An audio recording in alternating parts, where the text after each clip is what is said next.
Hi families, நான் உங்கள் தீமுகள். நம்மளோட சேனலை சப்ஸ்கிரைப் பண்ணி பெல் ஐக்கானை கிளிக் பண்ணிக்கிறங்க. இன்றைக்கி நம்ம பீஃப் எலும்பில் எப்படி குழம்பு வைக்கிறது அப்படின்னு தான் பார்க்க போகிறோம்.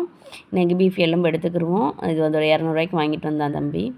இந்த எலும்பை நல்லா கழுவி எடுத்துக்கிறோங்க. குறைஞ்ச ஒரு 4-5 நேரம் நல்லா கழுவிக்கிறோங்க.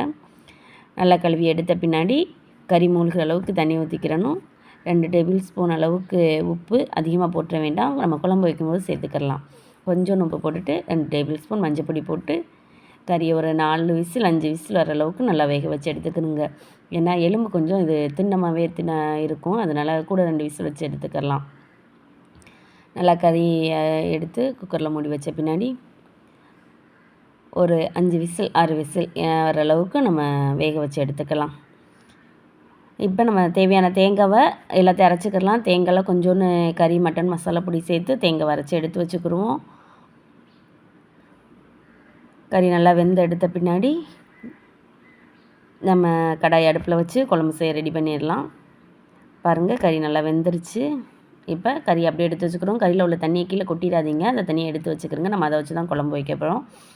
இப்போ சட்டி அடுப்பில் வச்சுட்டு சட்டியில் கருவேப்பட்டை, அன்னாச்சிப்பூ, பெருஞ்சீரகம், கிராம்பு, ஏலக்காய் எல்லாமே கொஞ்சம் கொஞ்சம் போட்டு 2 அளவுக்கு எடுத்து போட்டுக்கிறோங்க. அப்புறம் நல்லா பெரிய வெங்காயமாக 2 வெங்காயம் வெட்டி எடுத்துக்கிட்டேன். தக்காளி ஒரு 2 தக்காளி வெட்டி எடுத்துக்கிட்டேன். நல்லா வெங்காயம் பொன்னிறமாக வர அளவுக்கு நல்லா வதக்கி எடுத்துக்கிடுவோம். ஆனால் அதிகமாக எல்லாருமே வந்து பீஃப் வைக்கணும்னு ஆசைப்படுவோம். ஆனால் எப்படி வைக்கணும் அப்படிங்கிறது தெரியாது. ஆனால் இந்த மெத்தடில் நீங்கள் வச்சிங்க அப்படின்னா நல்லாயிருக்கும். பசங்களும் விரும்பி சாப்பிடுவாங்க. ரொம்ப காரமாலாம் இருக்காது. அது வந்து சூப்பு மாதிரியே தான் இருக்கும். சாப்பாட்டுக்கு ஊற்றி சாப்பிட்டுக்கிடலாம். 2 தக்காளி சேர்த்துக்கிடுவோம். 2 தக்காளி சேர்த்து நல்லா வதக்கி எடுத்துக்கிடுவோம். ஒரு 5 பச்சை மிளகா, 2 டேபிள் ஸ்பூன் இஞ்சி பேஸ்ட்டு போட்டு நல்லா அந்த இஞ்சி பேஸ்ட்டு வாட போகிற அளவை நல்லா வதக்கி எடுத்துக்கிடுவோம். தக்காளியும் வெங்காயம் நல்லா வதங்கின பின்னாடி நம்ம மசாலா சேர்த்துக்கிடலாம். இஞ்சி பேஸ்ட்டு போட்டு இஞ்சி பேஸ்ட்டு வாட போகட்டும். இஞ்சி பேஸ்ட்டில் வந்து அந்த பச்சை வாட போகிற அளவுக்கு நல்லா நம்ம வதக்கி எடுத்துக்கிடுவோம். எண்ணெய் வந்து ரொம்ப சேர்க்கணும்னு தேவையில்லை. ஏன்னா அதிலே கொலஸ்ட்ரால் நம்ம அவிச்ச கறி மேலேயே இருக்கும். அதனால் நம்ம லைட்டாக கொஞ்சோன்னு அளவுக்கு மட்டும் எண்ணெய் சேர்த்துக்கிட்டால் போதும். இப்போ நல்லா தக்காளி வெங்காயம் வதங்கிருச்சு. இப்போ மசாலா சேர்த்துக்கிடுவோம். 2 டேபிள் ஸ்பூன் வத்தப்பொடி. நான் வந்து கடை மட்டன் பொடி தான் யூஸ் பண்ணேன். வீட்டு மசாலா நம்ம அரைச்சி வச்சுருப்போம். எனக்கு நான் வந்து அதிகமாக மட்டன் பொடி இதில் வைக்கிறது தான் ரொம்ப பிடிக்கும். அதனால் கடை மட்டன் பொடி தான் அதிகமாக யூஸ் பண்ணுவேன். ஒரு 4 டேபிள் ஸ்பூன் அளவுக்கு சேர்த்துக்கிறேங்க. ஏன்னா நம்ம தேங்காய் அரைக்கும்போது அதில் கொஞ்சம் மசாலா பொடி போட்டு தான் அரைப்போம். அதனால் இதில் வந்து ஒரு 4 டேபிள் ஸ்பூன் அளவுக்கு மட்டும் சேர்த்து நல்லா எண்ணெயில் அந்த பச்சை வடை போகிற அளவுக்கு வதக்கி எடுத்துக்கிடுவோம். நல்லா வதங்கி எடுத்த பின்னாடி நம்ம கறி வேக வச்ச தண்ணி இருக்கு இல்லையா, அந்த தண்ணியை ஃபஸ்ட்டு ஊற்றிக்கிடுவோம். நல்லா ஊற்றி அந்த மசாலாவை நல்லா கரைச்சி எடுத்த பின்னாடி நம்ம வேக வச்ச கறியை தட்டி கொஞ்ச நேரம் மசாலா வந்து கறியில் பிடிக்கிற அளவுக்கு நம்ம வேக வச்சுக்கிடுவோம்.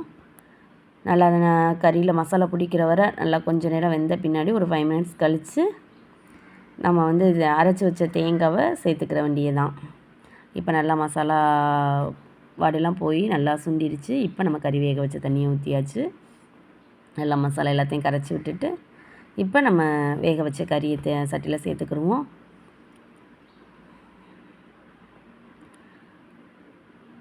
ஏன்னா நம்ம இப்போ தேங்காவை சேர்க்கக்கூடாது. ஏன்னா தேங்காய் உடனே சேர்த்துட்டோம் அப்படின்னா மசாலா வந்து கறியில் பிடிக்காது.